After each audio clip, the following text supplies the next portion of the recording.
पंचम काल में क्या होना है, संकेत रूप सम्राट चंद्रगुप्त ने 16 सपने देखे। एक स्वप्न था, धूल में कमल खिला हुआ। कमल कहाँ खिलता है? या पानी में या कीचड़ में, है ना? लेकिन कहाँ खिला हुआ है? धूल में। कमल किसका प्रतीक है? लक्ष्मी का प्रतीक है। किसका प्रतीक है? लक्ष्मी का प्रतीक है। और धूल में खिला हुआ है। तो पंचम काल में जो लक्ष्मीवान होंगे वो धर्म नहीं करेंगे। धूल में मिल गए। धूल यानी पाप, रस यानी पाप, और कमल यानी लक्ष्मी। तो जो लक्ष्मी वाले होंगे वो धर्म नहीं करेंगे, उनके अंदर धर्म की भावना नहीं रहेगी। हालांकि कोई भी बात 100% से नहीं होती है। 10% लक्ष्मीवान ऐसे होंगे, 20% होंगे, 30% होंगे जो धर्म करते होंगे, लेकिन 70% तो ऐसे होंगे कि धन आने के बाद उनका धर्म छूट जाएगा, धर्म नहीं होगा उनसे। जबकि धन आया किससे है? अरे बोलिए ना, धर्म से। धर्म से कैसे आया है? धर्म से पुण्य बढ़ता है, और पुण्य के उदय में लक्ष्मी आती है ना? तो लक्ष्मी यानी परिग्रह। लक्ष्मी यानी परिग्रह। तो परिग्रह 5 पाप के नाम बताओ। हिंसा, झूठ, चोरी, कुशील और परिग्रह। 5वें पाप का क्या नाम है? किसके उदय में आता है? पुण्य के उदय में। किसके उदय में आता है? तो धन आना वास्तव में पुण्य का उदय है क्या? बड़े सोचने वाली बात है। हमने त्याग को धर्म कहा है और परिग्रह को पाप कहा। परिग्रह को पाप कहा है और त्याग को धर्म कहा है। फिर ये विडंबना क्यों? जिसके यहाँ पर लक्ष्मी होती है, अक्सर लोग क्या कहते? अरे बड़ा पुण्यशाली जीव है। यदि घर में बेटे का जन्म हो जाए और आते यदि 10 करोड़ का या 10 लाख का ऑफर मिल जाए या टेंडर मिल जाए, बोले बड़ा भाग्यवान बच्चा आया है। कहते हो कि नहीं कहते? बड़ा भाग्यवान बच्चा आया है। तो 5वां परिग्रह पाप कहा है, उसके बाद ये भी कह दिया कि पुण्य के उदय में आता है। ऐसा क्यों कहा है? क्या आप लोग जानते हैं? 5वें पाप को पुण्य बता दिया। क्यों बताया? चलो मैं बता देती हूं। देखो, मन में जो इच्छा है उसको पूरा करना पुण्य का काम है। क्या? मन में जो इच्छा है उसको पूरा करना पुण्य का काम है। अब वो चाहे परिग्रह इकट्ठा करने की हो, अथवा चोरी करने की हो, अथवा झूठ बोलने की हो, 5 पाप में से कोई भी पाप। जैसे एक चोर चोरी करने जाता है, ठीक है? चोरी करने गया, सफलता मिल गई। क्यों मिल गई? पुण्य के उदय में। क्यों मिली? पुण्य के उदय में। जिस दिन पाप का उदय होगा उस दिन फंस जाएगा, फांसी पे चढ़ जाएगा उस दिन। तो चोरी भी, एक चोर डाकू भी जब कहीं डाका डालने जाते हैं तो उनकी कोई देवी माँ होती हैं, उनकी पूजा करके जाते कि भाई सफलता देना। चोरी के लिए किसको कह रहे हैं? देवी को। वो उसको भगवान मानते इसलिए वो उसको कह रहे हैं। तो हिंसा भी, यदि आपने किसी को मारा है, वो कब मरेगा? जब उसका पाप का उदय होगा और तुम्हारा पुण्य का उदय होगा, तब वो मरेगा, उसके पहले नहीं मरेगा। तो हिंसा करने में भी पुण्य चाहिए। बंध पाप का होता है और उदय पुण्य का होता है। मतलब पहले का तो हमने खा लिया पुण्य, अब आगे का तुमने दुख बांध लिया, क्योंकि हिंसा करने के बाद खुशी मिली, अच्छा मारा, अच्छा पीटा, अच्छी हिंसा कर दी, मजा आ गया। खुद ने नहीं किया, किसी दूसरे ने मार दिया, अच्छा मारा, उसी लायक था, उसको ऐसे ही करना चाहिए था, भले तुमने नहीं किया हो, लेकिन तुमने भाव बना लिए, अनुमोदना कर ली तो पाप कमा लिया। अभी तो तुम पुण्य के उदय में बैठे हो, तुम्हें कोई दिक्कत नहीं है, आज कोई परेशानी नहीं है, लेकिन दूसरे की हिंसा की अनुमोदना करके पाप कमा रहे हो। झूठ कब सफल होगा? जब पुण्य का उदय होगा, और पाप का उदय होगा तो पकड़ा जाएगा। ऐसे ही चोरी, ऐसे ही कुशील। कुशील में भी क्या है? कुशील कब तक भोग पा रहे हो? जब तक पुण्य का उदय है। और जैसे ही पाप का उदय आया तो कोई ना कोई ऐसा संयोग मिलेगा, बीमारी मिलेगी, कुछ भी मिलेगा कि तुम चाहकर भी नहीं भोग सकते हो। और ऐसे ही परिग्रह है। ये पांचों पाप दोनों रूप हैं, पुण्य रूप भी है। अब इसमें बंध भी हो सकता है, पांचों पाप में पुण्य भी हो सकता है और पाप भी हो सकता है। आप पूछो कैसे? जैसे परिग्रह है, परिग्रह से शुरू करते हैं। परिग्रह है, बहु धन बुराहु भला कहिए, लीन पर उपकार सो। धन बहुत खराब है, बहुत खराब है। धन को देखते ही भाव खराब हो जाते हैं, धन को देखते ही अलग तरह की भावनाएं पैदा होने लगती हैं। लेकिन यही धन जब किसी के उपकार में लगता है, जब यही धन मंदिर बनाने में लगता है, जब यही धन साधु के आहार दान में लगता है, जब यही धन किसी के औषध दान में लगता है, किसी को दवाई देने में लगता है, तो यही धन आपके पुण्य का कारण बन जाता है। ऐसे आप कुशील को लो। मान लो आपने शादी करी और आपके घर में संतान पैदा हुई। अब वो संतान या तो मुनि बन गई अथवा श्रावक बन के, बहुत धर्मात्मा बन के इस धर्म की परंपरा को आगे बढ़ा रही। तो काम तो था पाप का, लेकिन उससे जो निकला वो पुण्य रूप था। ये कुशील का हो गया, है ना। चोरी का कैसे है? चोरी को भी आप दोनों रूप ले सकते हो। अब मान लो चोरी है, चोरी करना तो बहुत बड़ा पाप है, फिर भी हमारी महिलाएं क्या करती हैं? अरे बोलिए ना, गायब, पॉकेट से पैसे गायब। अब वो क्या करती हैं? अब मंदिर में सिंहासन बन रहा है, अरे बताना मत, मेरा ले लो। चोरी का पैसा कहाँ लगा दिया? भाव तो अच्छे हुए ना, तो कमाया क्या? पुण्य कमा लिया, है ना। है झूठ भी ऐसे ही। मान लो किसी ने आपकी बुराई करी है, किसी ने आपकी बुराई किसी से करी, और जिसने करी वो चला गया। अब आप उसके पास गए, ठीक है। अब उसने, आपने पूछा भाई साहब सच बताओ वो मेरे लिए क्या कह रहा था। अब उसने कहा अभी बताता हूँ तो झगड़ा हो जाएगा, अभी बताता हूँ तो झगड़ा हो जाएगा। तो उसने कहा भाई तेरा दिमाग खराब है, वो तो तेरी तारीफ कर रहा था, वो तो तेरे लिए अच्छा कह रहा था, और तू तो उसके विषय में उल्टा सोच रहा है। ओहो, अब उसके मन में आएगा मैं ही खराब हूँ, है वो तो मेरे लिए अच्छा सोचता है और मैं उसके लिए बुरा सोचता हूँ। उसने क्या बोला? बोलिए ना, झूठ बोला कि नहीं बोला? बोला ना। वो क्या हो गया? पुण्य कर लिया। यानी जहाँ जहाँ धर्म है, जहाँ जहाँ अहिंसा है, वहाँ वहाँ आपके काम कार्य से धर्म हो जाता है। झूठ भी धर्म बन गया, चोरी भी धर्म बन गई, कुशील भी धर्म बन गया है, परिग्रह भी धर्म बन गया। धर्म है नहीं,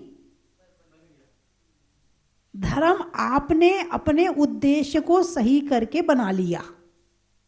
ये व्यवहार धर्म है, इसको धर्म मत मान लेना। असली धर्म तो निश्चय धर्म है। ये श्रावक के लिए बता रही हूँ, ये साधु के लिए नहीं बता रही हूँ। हाँ, जो श्रावक है ये उसके लिए धर्म है। साधु के लिए तो पूर्ण अहिंसा, पूर्ण सत्य, पूर्ण आचौर्य, पूर्ण ब्रह्मचर्य और पूर्ण अपरिग्रह साधु के लिए। संपूर्ण रूप में पाप का त्याग वो साधु, और सूक्ष्म रूप में पाप का त्याग वो श्रावक, वो श्रावक। तो ऐसे हिंसा को मान लो, अब आप तीर्थ यात्रा में जा रहे हो, अब गाड़ी में चलते तो हिंसा तो होती है ना, लेकिन जा कहाँ रहे हो? तीर्थ यात्रा में जा रहे हो। तो आपका जो धन लग रहा है तीर्थ यात्रा में लग रहा है, आपकी गाड़ी चल रही है वो तीर्थ यात्रा की तरफ चल रही, हो तो रही है हिंसा, लेकिन उसमें भी क्या हो रहा है? पुण्य का बंध हो रहा है। हमारी महिलाएं भोजन बनाती हैं जिसमें आरंभी हिंसा होती है, होती कि नहीं होती? पानी छानती हो, झाड़ू लगाती हो, पोंछा लगाती हो, तो एक इंद्रिय जीव की तो हिंसा होती है, भले तरस की हिंसा ना हो, लेकिन एक इंद्रिय जीव की हिंसा तो अग्नि जलाती हो। अब वही तुम घर में चौका लगा रही हो, क्या घर में साधु के लिए चौका लगा रही हो, तो वही आरंभ हिंसा किसका कारण बन गई? पुण्य का कारण बन गई। इसीलिए श्रावक के लिए बताया है कि मुनि को भोजन दे फिर निज करई हारे। वो भोजन बनाए, शुद्ध बनाए, रोज शुद्ध भोजन बनाए, और पहले ये क्रिया करे कि हमारे यहाँ कोई साधु हो, संत हो, माताजी हो, कोई ब्रह्मचारी हो, उसको कराएं फिर हम खाएंगे। ये रोज के लिए बताया, एक दिन के लिए नहीं बताया। उद्योगी हिंसा, आप व्यापार करते हो, भाई जितना भी व्यापार करेंगे हमें इतना तो दान में निकालना ही निकालना है। उद्योगी व्यापार में हिंसा तो हो रही है, लेकिन आपने क्या विचार किया? उद्देश्य क्या बनाया? दान में तो निकालना ही निकालना। यानी व्यापारी हिंसा के साथ साथ आपने पुण्य भी कमा लिया। ये मतलब पांचों पाप का शुक्ल पक्ष भी है और पांचों पाप का कृष्ण पक्ष भी है। आप यदि उद्देश्य धर्म को बनाते हैं तो वही शुक्ल पक्ष बन जाता है, और उद्देश्य यदि आप पाप को बनाते हैं तो वही कृष्ण पक्ष बन जाता है। ये श्रावक के लिए। लेकिन पूर्ण रूप से जो पाप का त्याग करता, चाहे उद्योगी, आरंभी, कोई सी हिंसा हो, संपूर्ण हिंसा का त्याग महाव्रत, संपूर्ण झूठ का त्याग सत्य महाव्रत, संपूर्ण रूप से चोरी का त्याग आचौर्य महाव्रत, और संपूर्ण रूप से ब्रह्मचर्य का पालन ब्रह्मचर्य महाव्रत, और संपूर्ण रूप से परिग्रह का त्याग अपरिग्रह महाव्रत। तो क्या देखा सम्राट चंद्रगुप्त ने सपने में? धूल में कमल खिला हुआ है। अब कमल तो धन का प्रतीक है, और कमल कहाँ खिला है? धूल में। तो इसका मतलब ये है कि पंचम काल में धनवान तो बहुत होंगे, और हैं भी। ऐसा नहीं कि धनवान नहीं, बहुत धनवान है, बहुत लोग धनवान हैं, और आजकल तो और ज़्यादा है। अरे बोलिए ना, आपने विचार किया कि पहले के लोगों के पास इतना धन नहीं होता था, और आजकल के लोगों के पास बहुत धन है। नोट रूपी धन, नोट रूपी। पहले और तरह का धन होता था, गाय है, भैंस है, जमीन है, खेती है, बाड़ी है, सोना है, चांदी है, इस तरह का धन होता था। आजकल होता है नोट, कागज। यदि कागज को एक दिन कह दिया मोदी जी ने कि आज से, मैंने तो कहा ही नहीं है, तो जितने कागज हैं सब रद्दी हो गए। कि सोना चांदी, गाय भैंस, जमीन एक ऐसी चीज है कि कभी इसकी कीमत कम होने वाली नहीं है। तो पहले के लोगों के पास में ये वाला धन होता था, और आजकल के लोगों के पास में कागज का धन होता है। बस उसमें मोहर ही तो लगी है, मोहर को कैंसिल किया, दूसरी मोहर लगा देंगे, तुम्हारे नोट खत्म। तो धन क्यों हो रहा है इतना? आपने विचार किया कि इस समय जितने लोग धनवान हैं इतने पहले नहीं होते थे। क्यों? नहीं, देखो पहले व्यापार किस किस चीज का था? अनाज का, कपड़े का, सोना चांदी का, मकान बनाने का, दरवाजे लकड़ी आदि बनाने का, बस व्यापार इतना ही था। क्यों? बाल मिट्टी से धोते थे, साबुन लगाते नहीं थे, क्रीम पाउडर लगाते नहीं थे, हैं? और तरह तरह के ये कटे पिटे कपड़े नहीं पहनते थे। एक बार सोने के झुमका बनवा लिए तो 2, 5, 10 साल तो वही चल जाते थे, फिर याद आती थी फिर दूसरे बनवाने हैं 2, 5, 10 साल बाद। अब तो जो कपड़ा पहना उसके कलर का चाहिए। घर से निकले हैं तो सबसे पहले बाल उड़ने चाहिए। घर में रहेंगे तो इस शैम्पू से बाल धोना है, बाहर जाएंगे तो इस शैम्पू से धोना है, इधर ये करेंगे तो इस शैम्पू से धोना है। सिर्फ एक बाल के कितने सारे कंडीशनर होंगे आपके पास में, फिर क्रीम पाउडर होंगी 10 तरह की, फिर 10 तरह के तुम्हारे 100 तरह के जोड़ी कपड़े होंगे, फिर 100 तरह की तुम्हारी वो होंगी। और आजकल तो फैशन चली है, अरे मुझे शॉपिंग करने में बहुत मजा आता है। आजकल लड़कियां बोलती हैं, कई बार तो मेरे से भी कह देती हैं, उनको पता नहीं रहता, मेरे से भी कह देती हैं कि बोले माता जी शॉपिंग करने में बहुत मजा आता है। घर में कितना पड़ाओ, लेकिन अब नोट कागज के ज्यादा हो रहे ना, चलो खर्च करके आओ कहीं। और खर्च करने का कौन सा तरीका दिखता है? दान नहीं दिखता है, शॉपिंग दिखती है। अपने लिए खरीद लो, भोग कर लो बाप, है ना। तो जितनी तरह के तुम चीजें यूज कर रहे हो उतनी तरह का व्यापार बढ़ा। एसी का व्यापार, कूलर का व्यापार, पंखे का व्यापार है। और बच्चों में पहले एक तरह का खिलौना होता था, मिट्टी का खिलौना। अब 1000 तरह के खिलौने आ गए, तो खिलौनों का व्यापार। पहले घड़ी तो मुश्किल से एक पूरे गांव में घंटा घर होता था, वहां घंटा बज जाता था, उससे पता चल जाता था इतने बज गए, यही था ना। तो घड़ी की जरूरत नहीं होती थी, तो घड़ी का व्यापार। लिपस्टिक का व्यापार, चूड़ियों का व्यापार। पहले केवल कांच की चूड़ियां पहनते थे, अब तो पता नहीं कितने तरह की पहनते, तो उसका व्यापार। पहले चप्पल तो जब 5-10 साल के हो जाते थे तब पहनने मिलती थी, यदि आपको याद हो तो, है। मुझे तो 3रे क्लास में मिली थी, रही होंगी 7 साल की, है। तब चप्पल मिली थी, तो सुख भी लगा था कि हाँ चप्पल का भी सुख होता है। आज भी याद, जब पहली बार चप्पल पहनी थी तो बड़ा आनंद आया था। अब तुमने पैदा होते ही पहना दी तो उसको चप्पल के सुख का ही पता नहीं कि होता क्या है चप्पल का सुख, क्योंकि उसको होश ही नहीं, उसके पहले मिल गई है। पहले कपड़े पैदा होते इतने कपड़े नहीं पहनाए जाते थे, घर में सिल लिए जाते थे, झबला बबला सिल लिए जाते थे। अब तो देखो बाजार से जाके 100 तरह के खरीद के लाके रखते हैं। और हाँ, बहुत नुकसान। और आजकल के जितने कपड़े जो ये प्लास्टिक वाले बन रहे हैं, शरीर किस चीज का है? मिट्टी का। और तुम्हारे कपड़े किस चीज के हैं? प्लास्टिक के। सिंथेटिक साड़ियाँ, है ना, सिंथेटिक। तुम्हारी जो जर्सी होती हैं, जर्सी में जो सुरूर सुरूर की आवाज आती है, क्या है ये? रेक्सीन है। रेक्सीन क्या है? प्लास्टिक है, जिससे तुम्हारी चटाई बनती है, जिससे तुम्हारे कपड़े बनते हैं, जिससे तुम्हारी कुर्सी बनती है, जिससे तुम्हारे घर की आजकल दीवारें बनने लगी, सब प्लास्टिक है। और प्लास्टिक शरीर है मिट्टी का और वो है प्लास्टिक का, दोनों बिल्कुल एंटी है। बीमारी बढ़ने का कारण क्या है? यही है। आजकल बच्चे को भी सुलाते हैं, अरे वो छोटा वाला बच्चे को तो प्लास्टिक में सुलाते हैं, बांधते हैं उसको, तो प्लास्टिक में गंदगी ना हो, हम गंदगी साफ नहीं कर सकते चाहे कुछ हो जाए। और पहले की माताएं सूती कपड़े पहनाती थी, शरीर को नुकसान नहीं करता था, है ना।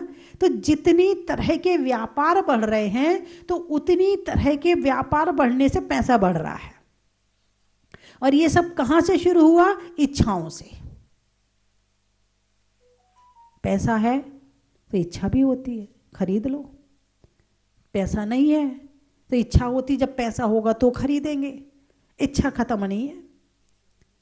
इच्छा खत्म हो जाए तो सारा संसार सुखी हो जाए, लेकिन लगता है नहीं ये पहन के सुख मिल रहा है, ये कपड़े पहन लूँगी तो सुख मिलेगा, ये घड़ी पहन लूँगी तो सुख मिलेगा, ये मोबाइल खरीद लूँगी तो सुख मिलेगा, हैं ऐसी साड़ी खरीद लूँगी तो सुख मिलेगा, नया मकान बन जाए तो सुख मिलेगा, गाड़ी आ जाए तो सुख मिलेगा। मिला? अरे बोलिए ना। एक सुख पूरा करो, एक इच्छा को पूरा करो, 4 इच्छाएं खड़ी हैं। एक कपड़ा खरीदो, अब कान का खरीदो, अब लिपस्टिक खरीदो, उसके हिसाब की चूड़ी खरीदो, उसके हिसाब का बाल में लगाने वाला खरीदो, उसके हिसाब की चप्पल खरीदो। एक साड़ी की इच्छा हुई ना तो 5-7 इच्छाएं उसके साथ चली आई। ये तो बड़ी गनीमत की बात है कि कर्म ने, प्रकृति ने शरीर का कलर बदलने की ताकत नहीं दी है। लगे हुए हैं उसमें भी, हाँ है, वरना हर आदमी इसकी भी मैचिंग उसी से कर लेता। और पता नहीं इसको मैचिंग करके मिलता क्या है, कौन सा सुख मिलता है।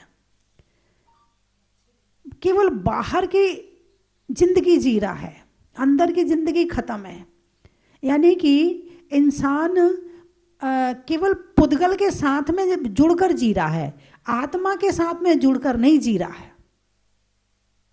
और बाहर जो देश हैं वो इसको ही विकास मानते हैं, क्योंकि वहाँ आत्मा और परमात्मा की बात नहीं है, क्योंकि वहाँ आत्मा क्या है, कैसी है, कैसे पुनर्जन्म लेती है, कैसे साधना होती है आत्मा की, कैसे भगवान बनते, कैसे क्या होता है, ये सारी बातें वहाँ नहीं है।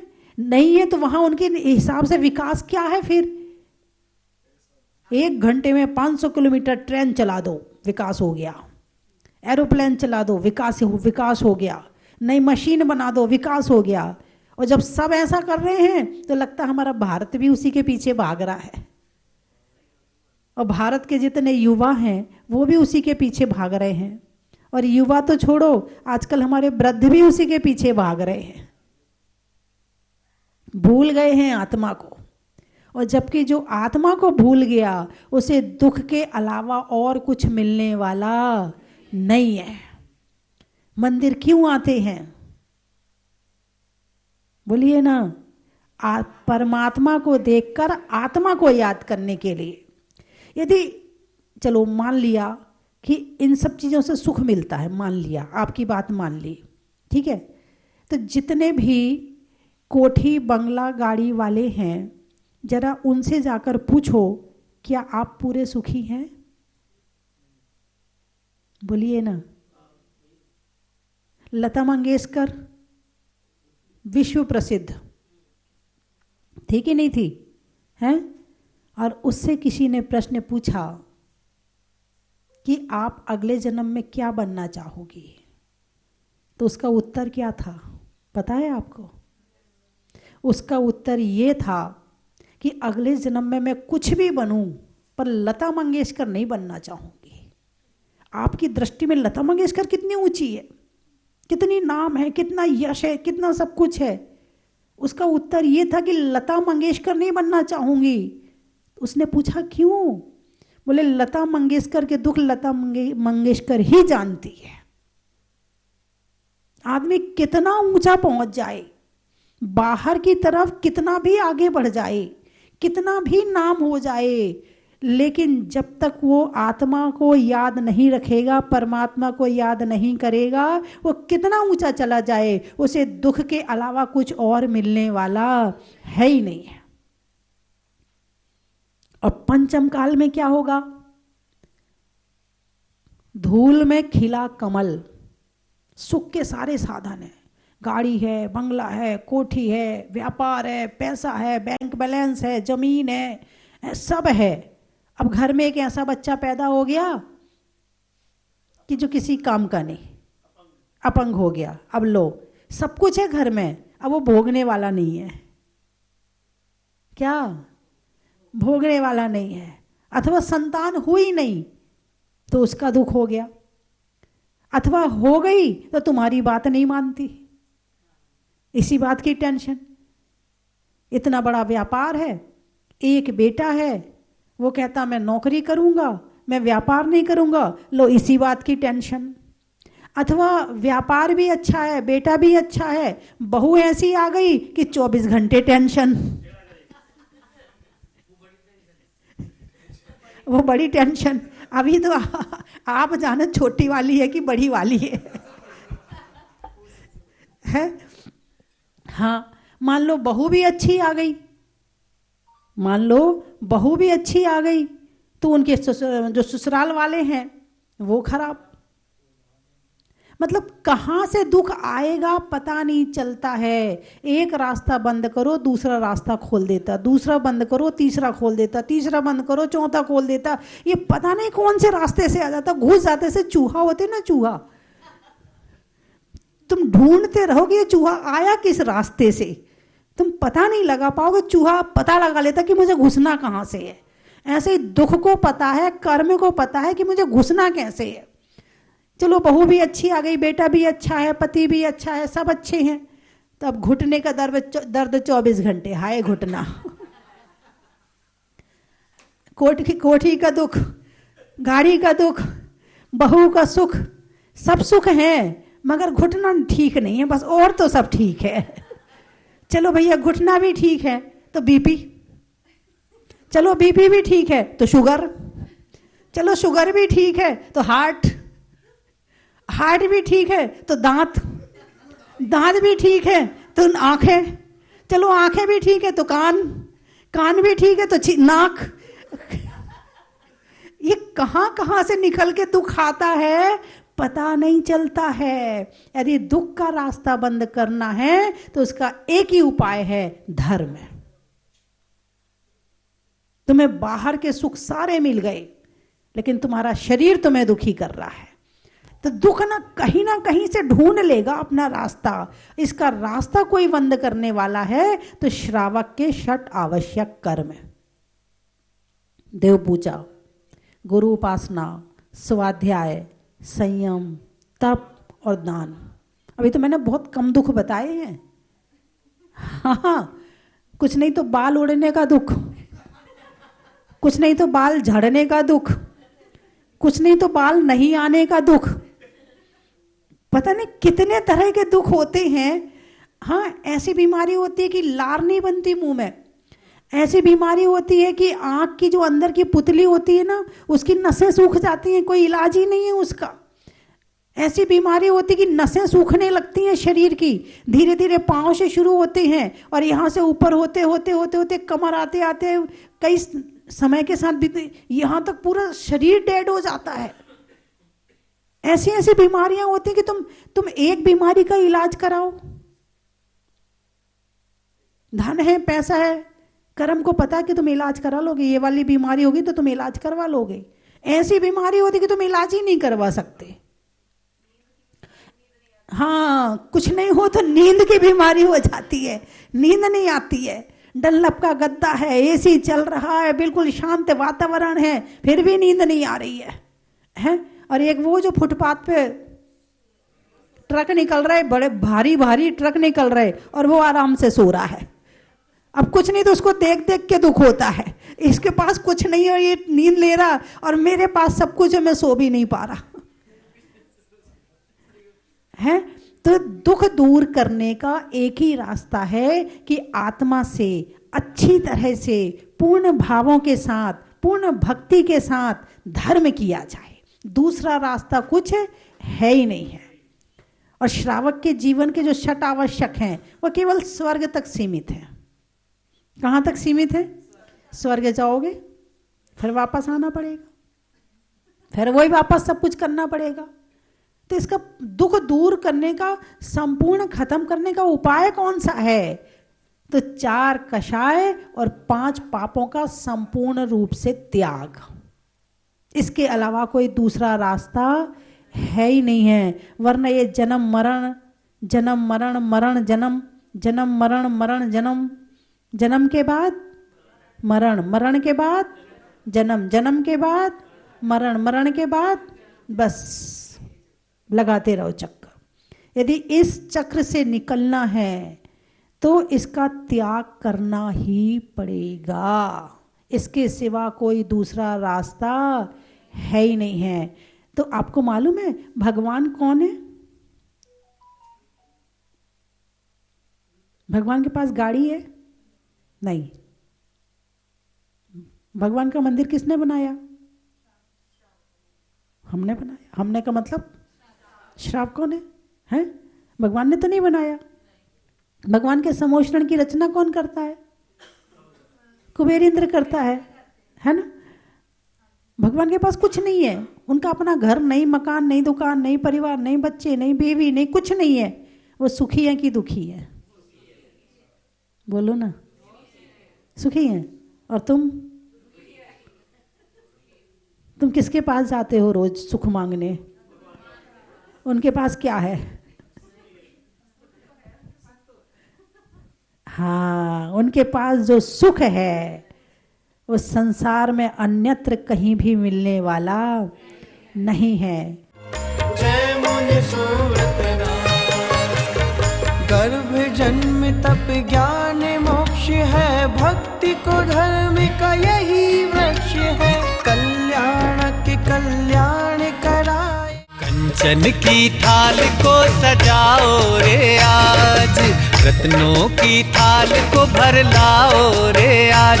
आओ आओ करे रे गुणगान आरती भगवन की, आओ आओ करे गुणगान आरती भगवन की। आओ आओ करे रे गुणगान आरती भगवन की।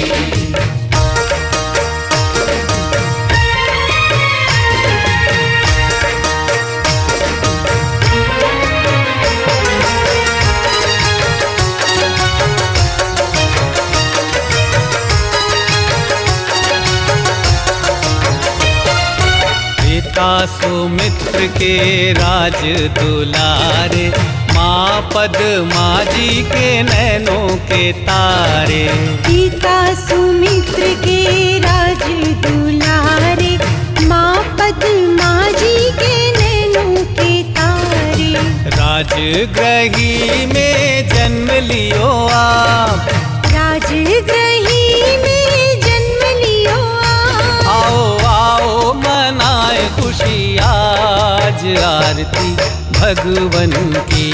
आओ आओ करे रे गुणगान आरती भगवन की।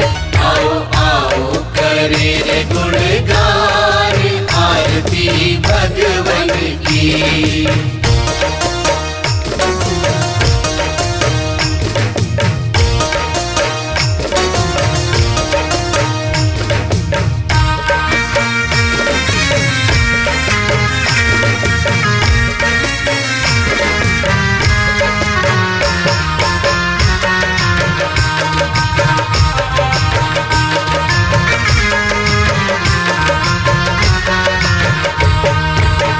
कपूर बाती से ज्योति को जला के, प्रभुवर के चरणों में शीश को नवा के। घी कपूर बाती से ज्योति को जला के, प्रभुवर के चरणों में शीश को नवा के। प्रभुवर की आरती में झूम झूम के, प्रभुवर की आरती में झूम झूम के। आओ आओ करे मिलके आज आरती भगवन की। आओ आओ करे रे गुणगान आरती भगवन की। आओ आओ करे रे गुणगान आरती भगवन की।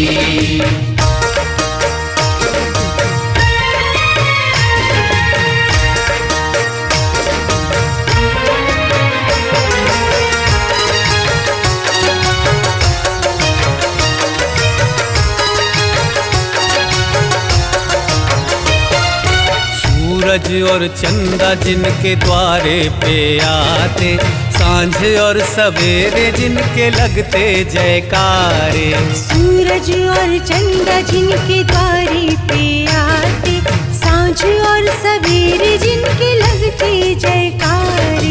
अतिशयकारी मेरे सुब्रत भगवान, अतिशयकारी मेरे सुब्रत भगवान। आओ आओ करे रे गुणगान, आरती भगवन की। आओ आओ करे रे गुणगान, आरती भगवन की। आओ आओ करे रे गुणगान, आरती भगवन की।